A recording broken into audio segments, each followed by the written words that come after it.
Hey there, welcome to yet another live AMA by saas.group. I'm your host, moderator, whatever you want to call it, Anna Dana. And today with me are two incredible people.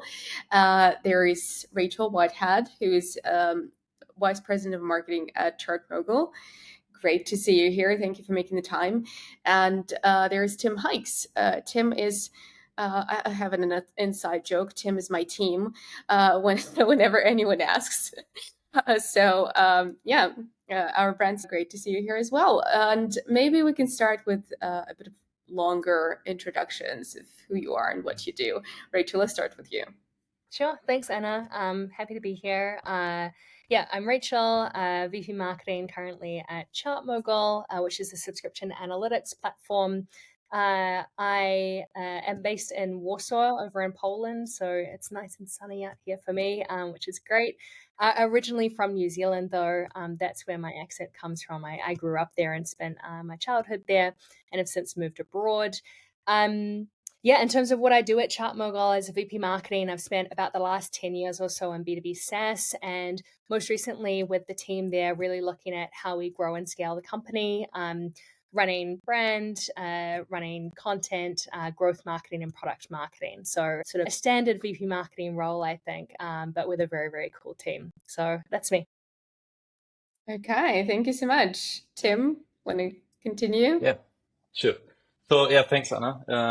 So my name is Tim, based in Germany. So I started my career like around 15 years back in online marketing and spent the whole time in Hamburg, though left the city just recently to have it a little bit more calm and focusing on completely on SaaS marketing and family things. And so basically I started working in performance marketing, joined a company from the Silicon Valley back then after university, which quite quickly got acquired by Adobe. So I actually made the transition from a small SaaS company to a really big SaaS corporate within my first years working, and got to know a lot of performance marketing teams from travel, e-commerce, actually telling them how to use our technology, which was a performance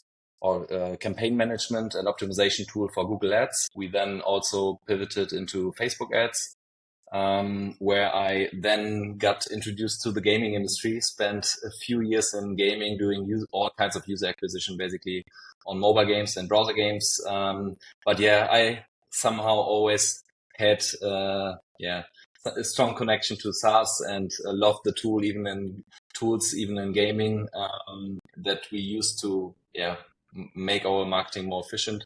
So I moved back, and 2 years back I got introduced to the idea of SaaS Group by Toby, one of the founders, and totally catched me. They were planning to build up a central marketing team to support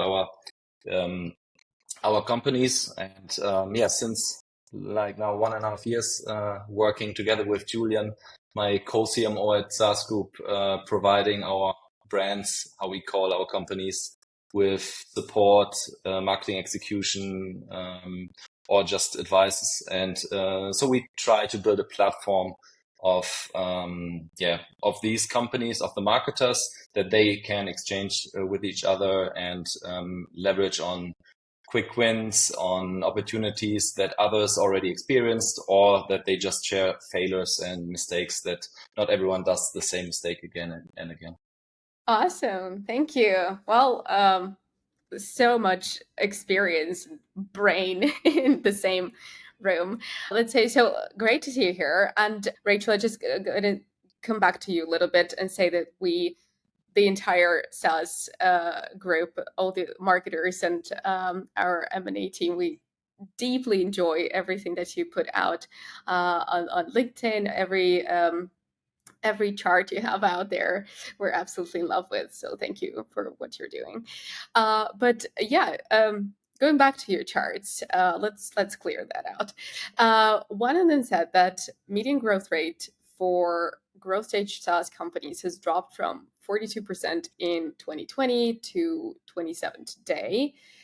And how do you see companies addressing that? I guess that's a very important question. Everyone's kind of freaking out a little bit lately. So what kind of damage control do you see companies doing?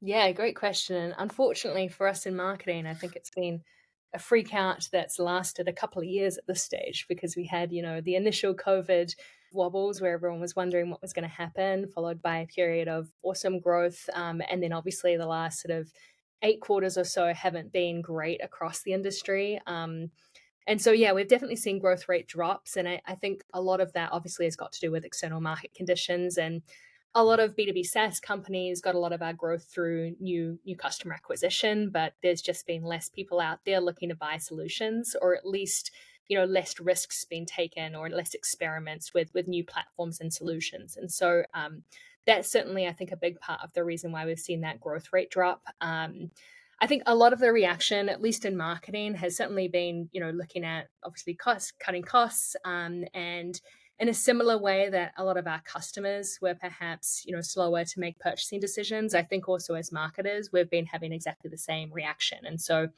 a lot of our teams have just been spending less, or at least spending more frugally. And I think really looking at where there is investment that needs to be made, sort of short-term returns that are closer to home, that we feel like we can really trust. And so doubling down on channels and programs we know that work already, rather than necessarily going out there and trying new things that might be a little bit more expensive. So that's certainly some of the stuff that I've been grappling with and sort of focusing on. I think the other thing which we've really noticed that, Tim, go for it. Yeah, I would be curious if you actually see customers of yours actually focusing on different customer groups now within the last 12 or 24 months because of the situation, because some industries might be affected more heavily than others. So where's the shift in focus on target groups actually? Do you see something like that?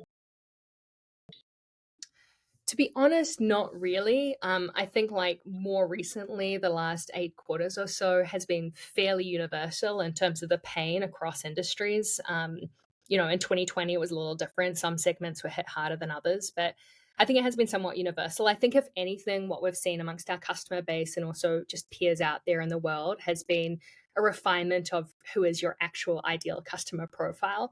So, a lot of businesses, the way they grow is obviously bringing on a lot more different types of customers. And I think the last couple of quarters have really taught us that the sort of customers we want to bring on are the ones we know are going to stay for a long time, and who really have a need to solve the problem that we help them solve for. And so I think that's probably what we've seen more than anything, has been the refinement of segmentation, and perhaps focusing more on one certain type of business, be that size, SMB versus enterprise, or perhaps be that specific geo focus or specific industry, but just somewhere where the business knows it can sell really well and solve problems really well. What have you seen, Tim? Yeah, it's a tricky question for us, I guess, because we mostly talk to companies which were prepared for the due diligence and for the acquisition process. So they were there was a cost discipline already before. So I can't necessarily say from what we see that it has increased. But I assume like we do the same. So let's check all the SaaS tools that we're using. Do we really use it? Do we have a tracking in place? Who's using it? How often? And where can we save money? I think that is something, it's just normal that, especially in these times, companies do it like that. But actually, and you mentioned it also, like a little bit longer sales cycles and people were just waiting. That is something we saw as well, especially in the enterprise focused businesses. But it seems like it's improving now again. So the uncertainty moves away now. And so there's definitely light at the end of the tunnel. And we are actually also quite optimistic now looking into the future and the next months.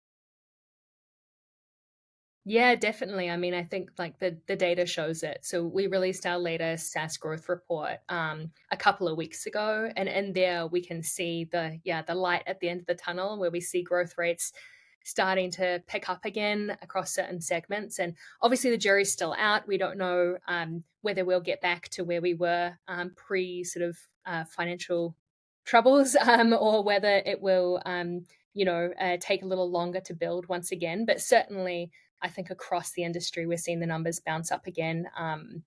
And I think another thing which we've probably learned from this difficult period, especially as marketers, is just a reminder that not only our focus is on new customer acquisition, but also on retention. And one of the other pieces that really came strongly through almost all of the data analysis we've done this year on the SaaS industry is that companies that are able to retain customers really well and have that kind of best-in-class retention grow just so much faster, 2 to 3 times faster over the last 8 months than their peers who just haven't had that retention.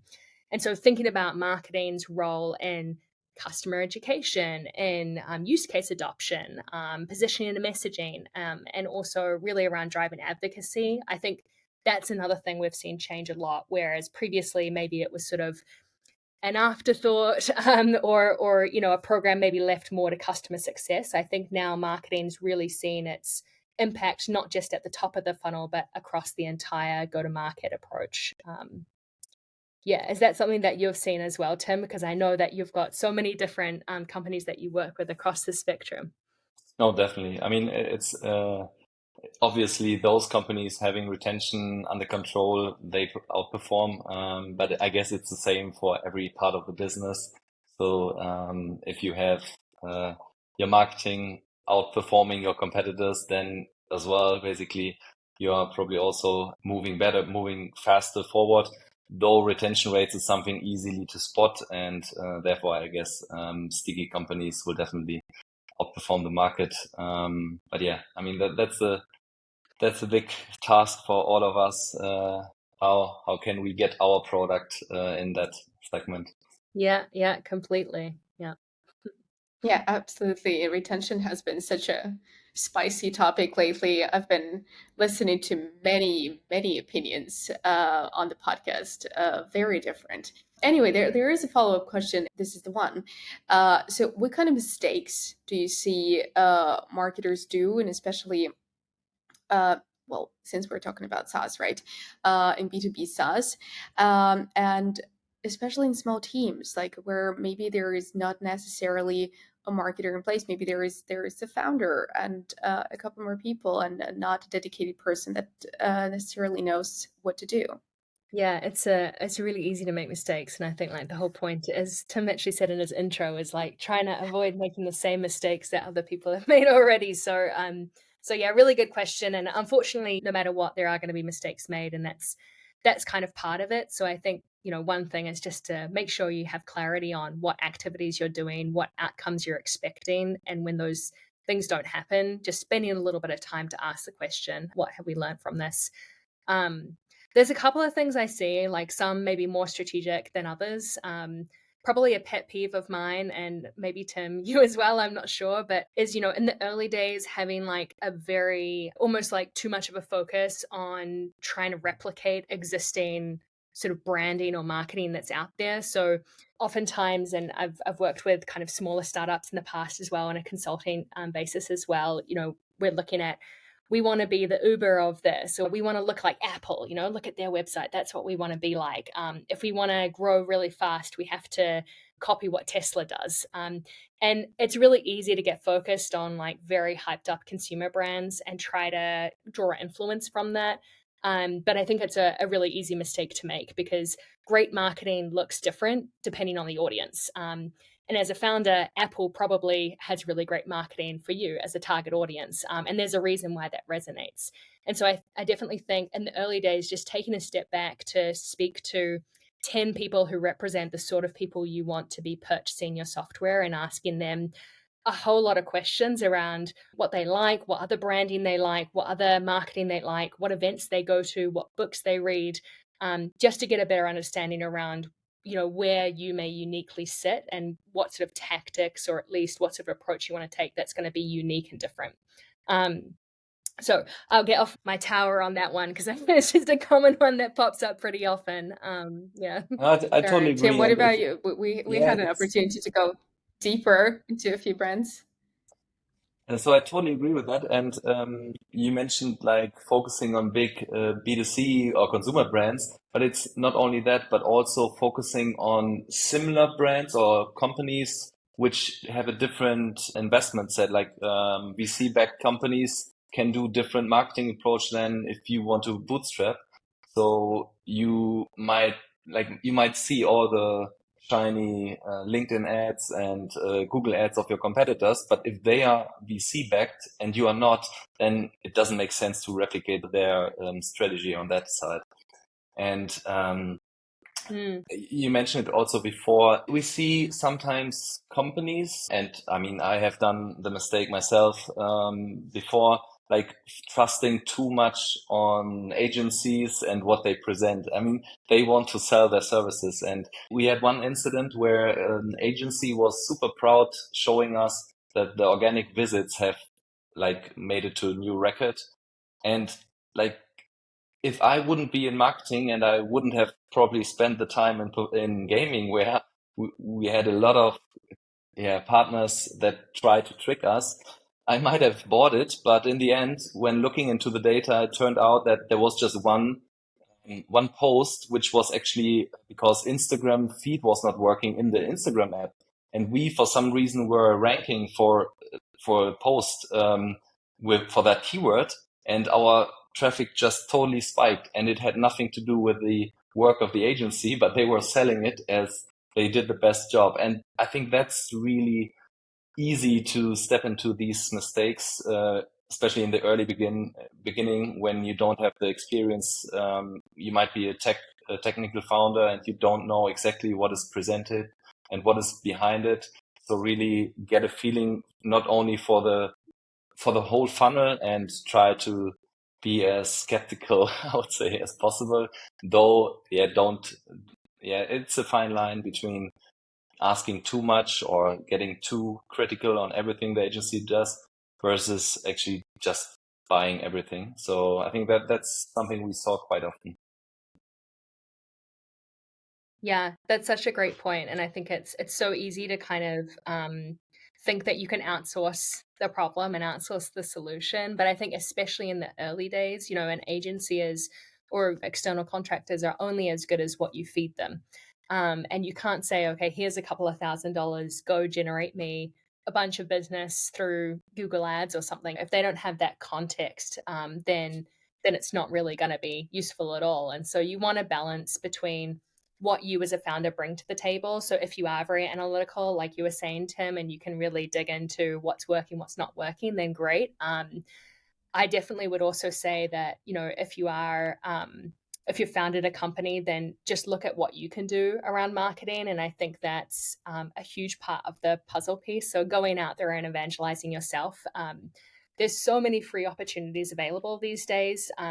If you're a founder, volunteer to go speak at local meetups, join, live panels like this. For the tools that you're using internally, offer to advocate on their behalf on the different programs that they have. They probably run a podcast or a webinar or Slack community groups, just as ways to start building your brand and getting your name out there as well.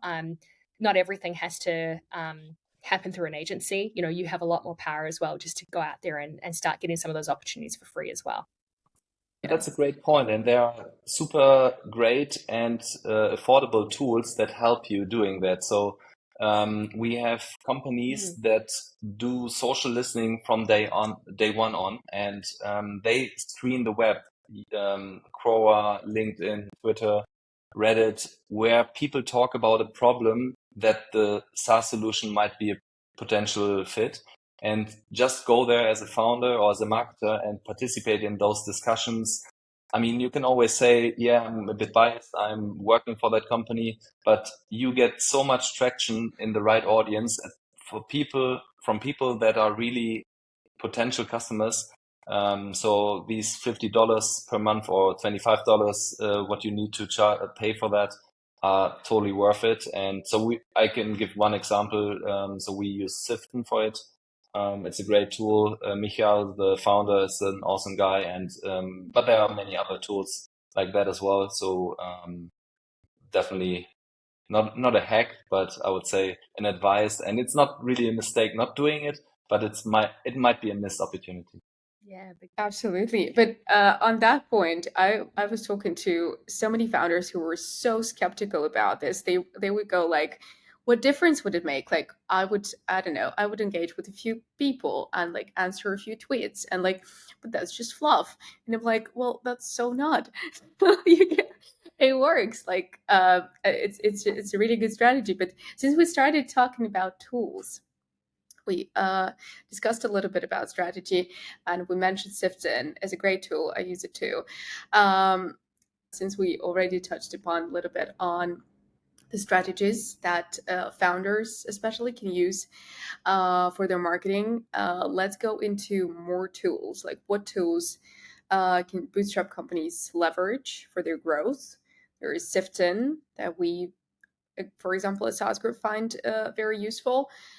Is there anything else that is, not too expensive, something that maybe somebody with not so much of a marketing experience can use too, as a founder of a bootstrap company?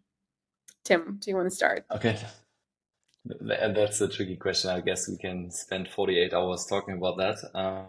So Mm-hmm. it depends on Well, your what kind of 5 favorite. 5 favorite.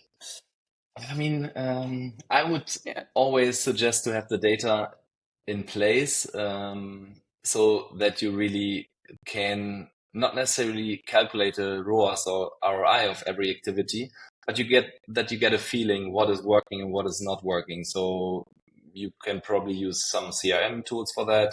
I prefer actually to collect all the data that is available in one central data warehouse and then use it from there and send it to a visualization tool like Tableau or as a quick site to be able to visualize what the data, and not only the marketing data, but also including the product data.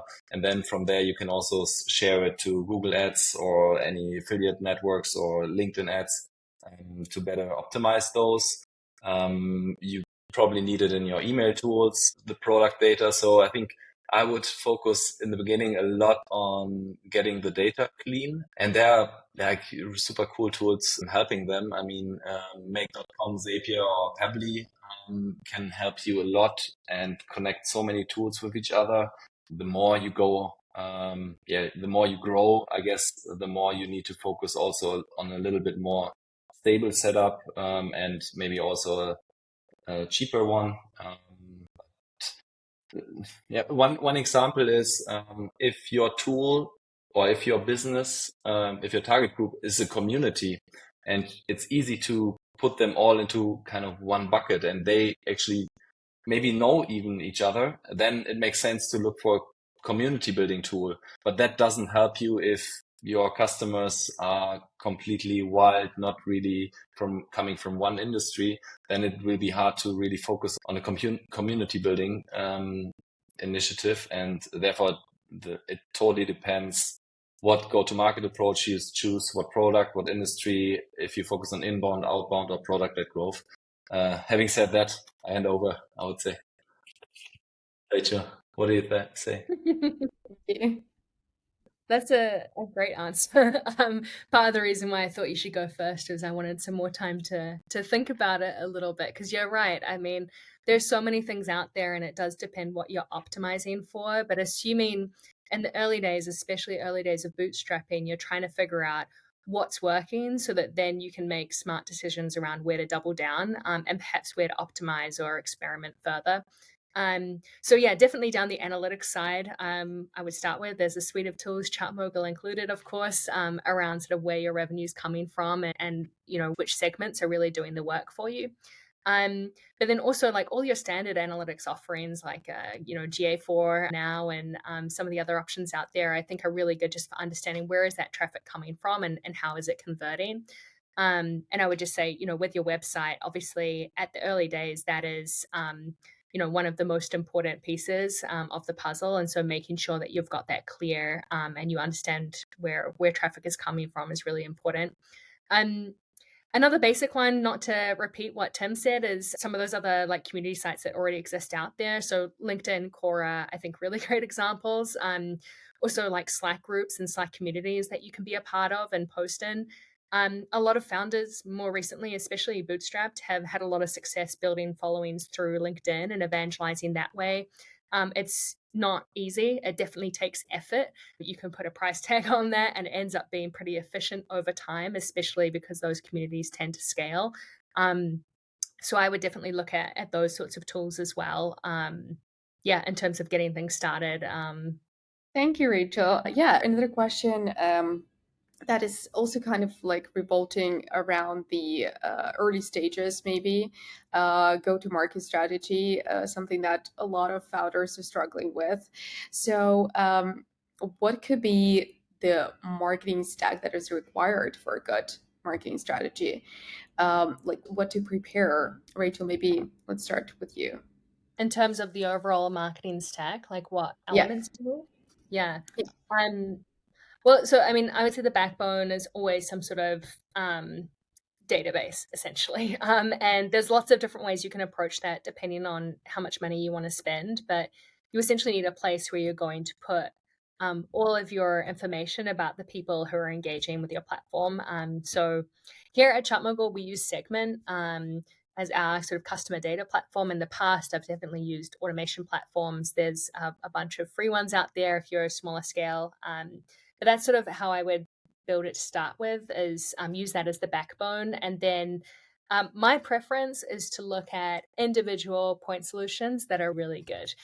Because I think, especially in the marketing tech space, things change so quickly, especially now with all of the new AI tools that are coming out there, that I don't think you want to marry too deeply to anything for too long. And so being able to stitch things together is really powerful. And if you're a technical founder or if you have someone around you who can make sure that everything's integrated and working seamlessly, it's a really great approach. There are other solutions that are kind of an all-in-one, which, can be good for getting off the ground as well. But ultimately, I think as you scale, having that agility in the tech stack and being able to remove branches and replace them with better tools is the way to go. So I would say start with a backbone, some sort of automation platform, or at least customer data platform where you can put all of your contact information in and run emails, or if you're running inbound style, to run emails, things like that, and then plug in different pieces on top of that, depending on your go-to-market. It's a very generic sounding answer now that I say it, but in my head it makes a lot of sense. Tim, what about you? Maybe you can add more color there. Actually, I would be curious to hear, who do you think should own or should own such products and the implementation of such products? Especially, you mentioned Segment.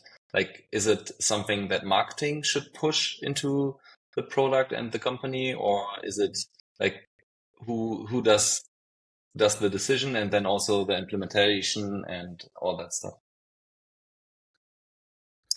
Yeah, I think it depends from case to case, but ultimately I would say whoever is the person asking the most questions is probably going to be the one who's bringing the solution to the team.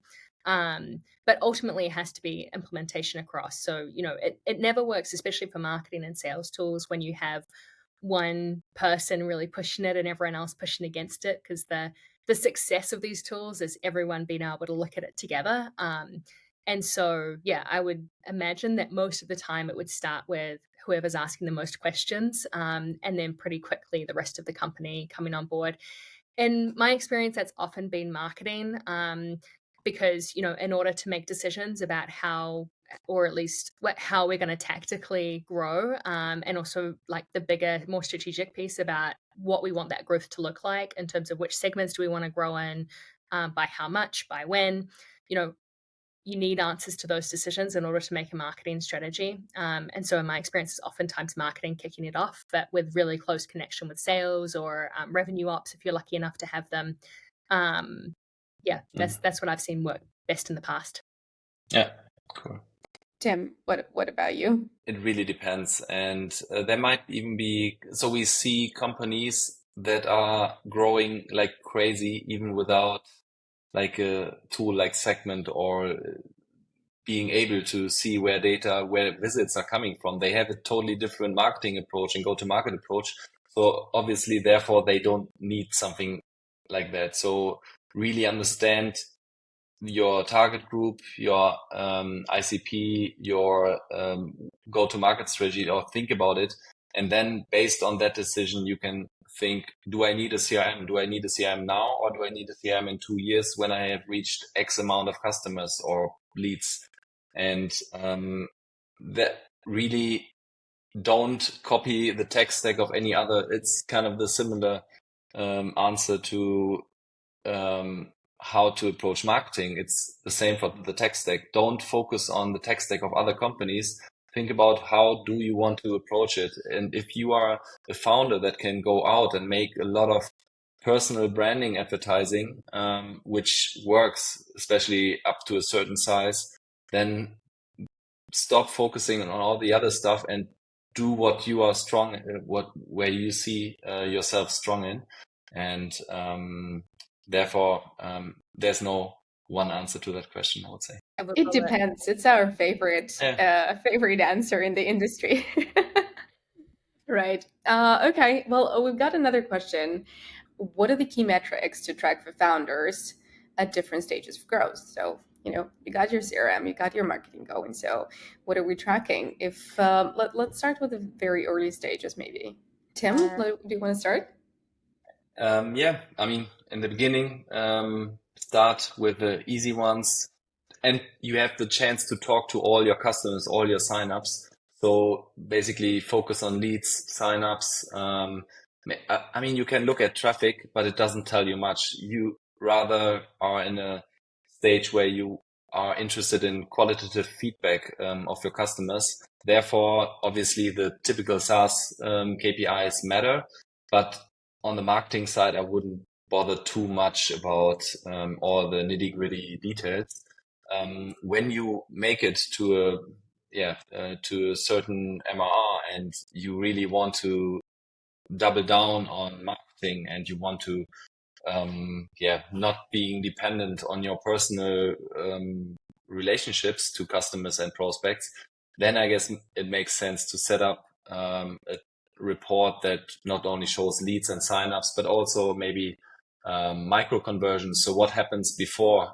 Did someone engage with your content multiple times after the first visit?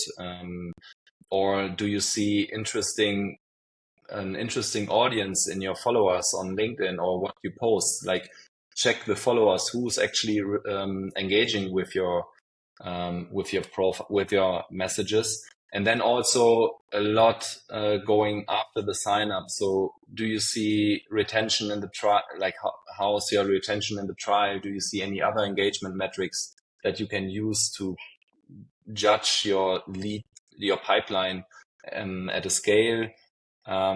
Maybe you can already do some basic and easy lead scoring. So you can also check like what kind of email addresses pop up in your lead list, and then with an easy automation you can score them. So is it all coming from Yahoo and Gmail addresses, or is it actually real company addresses that sign up for you? And then after the trial end, or maybe after a few weeks when usually the subscription should happen, then there might be other interesting metrics that you should integrate into your CRM, into your data warehouse and marketing reporting. And then obviously it all comes down again to the SaaS metrics. So what's the MRR? What's the new logo MRR? And that then also, I would say a lot of founders initially just look at the new MRR based on the first transaction, but it doesn't mean anything. For example, you actually change something in your funnel and you still get some new MRR from customers that actually identified your company 3 months ago. But if you always just look at the transaction date, you might just have late conversions appearing in your tracking. So really don't look at transaction date only, but also at first touch point dates, sign up dates, and try to build marketing cohorts. I would say that's my suggestion for grown-ups. Hopefully, if you're a founder, you hire someone in marketing before you have to get too deep into some of that stuff, because there's certainly no shortage of things you can look at. And and Tim's really right. Obviously, as you scale, more things become more important and there's more to optimize. But in the early days, I would agree to really focus on the basics. Certainly focus on product adoption amongst the handful of customers or the first 10 customers that you have, and really understanding what is the use case that they're actually achieving with your product. And then I would measure that use case adoption across those 10. And that does not need to be scientific. That can be as simple as, talking to them and asking them, what problems are you solving? And what about this problem? Are you solving it, or this problem, or this problem? And for marketing, that's really important, because having a lot of clarity on what value you can offer people is then going to be something you can use in messaging further. And so, I would definitely start there with having clarity on what are your existing customers using the product for, and are they actually achieving those gains or not?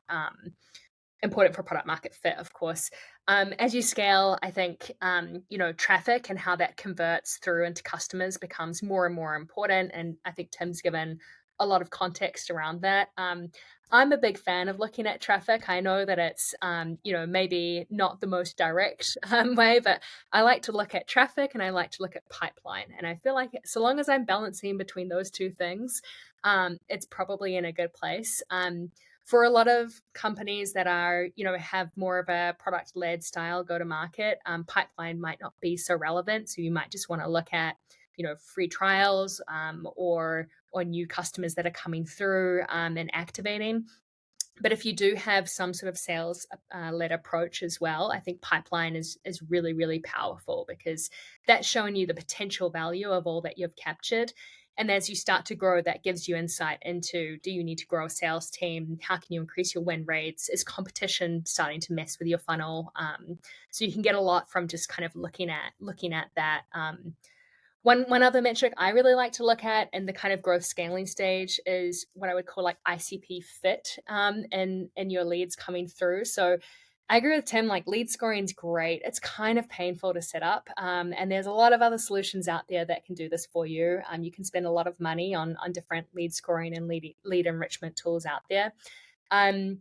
What I like to focus on is, as I said, ICP fit. And so that is choose one or two kind of factors of a lead that define whether or not it fits within your ideal customer profile. So that might be industry, that might be location, it might be job title, but just choose like 2 or 3 really, simple ones, easy ones that you can slap on a form without having to pay someone 10 grand to get enrichment.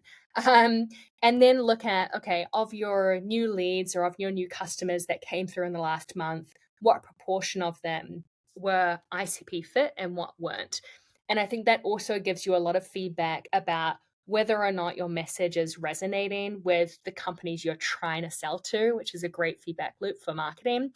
But it can also help you identify new potential segments where you might have thought, okay, for now, we're just going to focus on selling into a specific country. We're just selling into Germany, for example. But suddenly you start getting, more and more leads coming from France, I don't know, some other country. And, you can very quickly start to see where investment could happen to unlock more growth. So, these things can be as simple or as difficult as you want to, but ultimately, definitely worth kind of remembering that as you scale, those numbers and what you look at is going to change a bit. Okay, perfect. Wow, that was really insightful. Another question that we got is a little bit maybe more personal, but how do you keep up with the latest trends and best practices in B2B SaaS marketing? And what are some of the resources and influencers you follow and learn from? Rachel, what about you? I can go first. So I'm a LinkedIn person. I used to work in HR tech, and so I think LinkedIn is just the channel that I focus on the most these days. And so there's a lot of great people out there, and obviously more and more people posting their kind of not just life advice, but their growth advice for different companies. So I would definitely spend a lot of time there. I really like Emily Kramer's work with the MKT1 team, and the newsletter that they send out is always super actionable. Personally, I find a lot of marketing advice out there to be a little generic, wafty. And so, I find their work to be really precise and also fairly prescriptive in a way that even if you're not a marketer, you can pretty quickly understand how that might manifest in your company. So that's a resource that I certainly get a lot of value from. There's a few other influencers out there. I really like Anthony Canada as well, who's now running Audience Plus. I think has a lot of great posts on LinkedIn and a newsletter as well. So shout out to both of those resources. Tim, who are you following? No, I agree. On LinkedIn, there's a lot of interesting content, but you always need to, think if it really fits your special case at the moment. But there are people that definitely bring plant some ideas or thoughts in my head, which are Dave Gerhardt, Rand Fishkin. Actually, I really like. I don't agree with everything he says, but I really feel it refreshing and motivating to read them. Then the guys from Refine Labs, I think it's also quite interesting ideas that they push out. And then obviously, as I come from performance marketing and also have I'm really interested in SEO, Steve Toff, and a couple of other SEO folks. And then I have a few newsletters. So one is actually I got to know during my time in gaming, which was then back then called What the F. They rebranded to Stacked Marketer. They basically list all the new upcoming stuff from the big ad networks and affiliate and tracking. So all the privacy updates you will get from their newsletter. So that's actually one newsletter I would really like to give a shout out here. And then there are some others, Demand Curve, Adam Fishman or Lenny's newsletter, which are super interesting, not only for marketers, but also for product. But I would also say like a lot of trends I just get to know by working with all the marketers here at SaaS Group together. So our brands have awesome marketers and basically don't need to do anything. You just lean back, look at the Slack channel or listen to the meetings, and it automatically pops up here and there depending on the company and their focus. And there are great ideas popping up, and then basically my job is to make sure everyone else is hearing about that as well. Oh yeah, knowledge sharing is what we thrive in. But Tim, you've mentioned a few times already that you were in gaming before, and there was a personal question for you. So since you worked in gaming, is there anything that you've learned that can be applied in SaaS? I think I mentioned it before. Like we got tricked quite often. So if you run an affiliate campaign and you pay cost per acquisition, then you will get those signups on your game, and you pay the $5 for it, and then you quickly see that actually none of them convert. So you go one step further. So you say, okay, I pay the affiliates for every user who reaches level 7, I pay them $10 because you think they are more qualified. But then in the end, you get a lot of signups reaching level 7 and then they drop out. So some even do fake payments, and something like that kind of caused like a natural skepticism of certain partners and certain campaigns, certain marketing strategies, which I think is just helpful now in having it in any business, not only SaaS, working in marketing. And one thing, but I mean, we haven't reached that point. I guess there are some companies doing that. So once in gaming, you figured out a target group and a creative that was really working, then you were able to basically go all in and put a lot of budget on that specific combination. Obviously, you need to have the resources for something like that, but that's super interesting. And I just mentioned it last week at our workshop in Barcelona. We had one example where in gaming we were promoting a farming game, and there was just a harvesting machine going over the field, and it was just awesome to look at this creative. Like it didn't have anything to do with the game, but it just sticked, and therefore Facebook provided us views for a way cheaper price. And I was thinking if there's actually an example in SaaS which is similar. And then actually I saw the Pabbly ads. And if you look at Facebook and you can see their ads, what they are running, they're using some similar tactics, kind of oddly satisfying videos. And then I wanted to do the comparison with Zapier. And Zapier was running ads where they just put syrup on top of a pancake and explaining what their service is about. And they are kind of adapting the same mechanics that we used in gaming. So that was kind of interesting to see. Yeah, that just as a side note. It's super cool. Thank you. Yeah, that was a great workshop. But okay, I guess we have time for like one more question, right? And this is something that everyone wants to know and everyone's asking about. Is there a hack to B2B marketing? What's the most undervalued one? Rachel, do you know any hacks? I don't like the word hack. I have to be completely honest, because the reality is that marketing is hard work. And the hack to me seems something that is fairly easy, or something that you were unaware of that was right in front of you the whole time. And in my experience, I haven't had too many of those moments. Every once in a while though.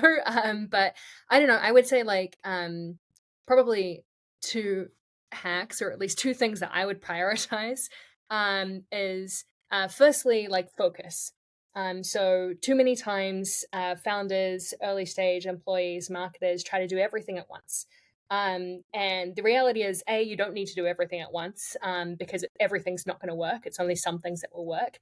And secondly, execution is so important. Quality execution is always going to win over quantity of things that you're getting done. And so one of the big things that I always do when working with any team is really try and identify what's the one thing we're focusing on for the year, or what's the two things we're focusing on the year, and really just cut the noise of everything else, because there's always going to be more problems to solve. There's always going to be more great new ideas, and there's certainly always going to be great new technology that offers awesome solutions. But you have to know what's the one thing you're trying to work on, and really focus on that quite relentlessly and quite ruthlessly. And that sort of, iteratively, I think, how you get real progress. So I don't know if that qualifies as a hack, but that's definitely something that I recommend to everyone. Probably the other one, and I think one that we've executed so well at ChartMogul, is to use your own internal data and information in your marketing. So ChartMogul, subscription analytics tool, we work really focus on B2B SaaS. That's the majority of our customers. And through them using our product, we're able to learn a lot about how companies grow, and what's working and what's not working in the market. And over the last 12 months, we've been able to turn that into content, what we call data-backed content. And that, I think, has been, again, not easy, but it is something that was quite in front of us, I think, for a while. And so something that we can be experts on, something that's proprietary because it's our own data, and something that's really insightful and relevant for our audience. And so I would look at your company and say, okay, what is the problem you're solving? What is the information you're gathering there? What's something that you can put out there into the market, which might give a little bit more insight and obviously also position you as an expert? And ChartMogul, we're experts in creating charts. So we've tended to focus quite a lot on that. But it's been really, really helpful. And also, I think it's added a lot of value for the market, not just for our own marketing. So that's my second hack, is look at the data you have in front of you, and look at how you can analyze and teach through that. Thank you. Well, that will qualify as a hack. Tim, do you have any? Maybe not a hack itself, but rather a room where you might spot hacks, or where you might spot potential for hacks. So all the marketplaces and app stores. So if you have a product that is listed on any kind of those marketplaces, it's definitely worth to spend some time figuring out how do you appear higher in the rankings, how do you get to the homepage, is there a chance to get featured? And maybe it includes also a bit of relationship work with account managers at those companies. But if you nail it, it can be a massive driver for organic installs. And I mean, it can be on Shopify, on WordPress, on Stripe. So there are so many on Google, the Google Chrome store. There are so many potential marketplaces, and yeah, figure out a way. And there are sometimes really interesting ways to make it higher in the rankings. So to give one example, which actually in the end didn't result in higher rankings, actually in the opposite, but it was still worth to do it. So on WordPress, you can add not only static images, but visualizations in your logo. So you have a way higher attention on the overview page. So we were assuming that this would have a massive positive impact, but funnily, actually, we dropped quite a way, so we changed it backwards. But sometimes exactly such changes can lead you also to jump in rankings by 10 positions or whatever. And therefore, it really makes sense to try to understand the mechanics and how it works. Okay. All right. That also qualifies as a hack. Thank you. Well, thank you guys. I mean, the hour went by too quickly, but it was great having you here. Great insights. I think a lot of valuable information for founders out there and marketers out there. So thank you for being here, Rachel.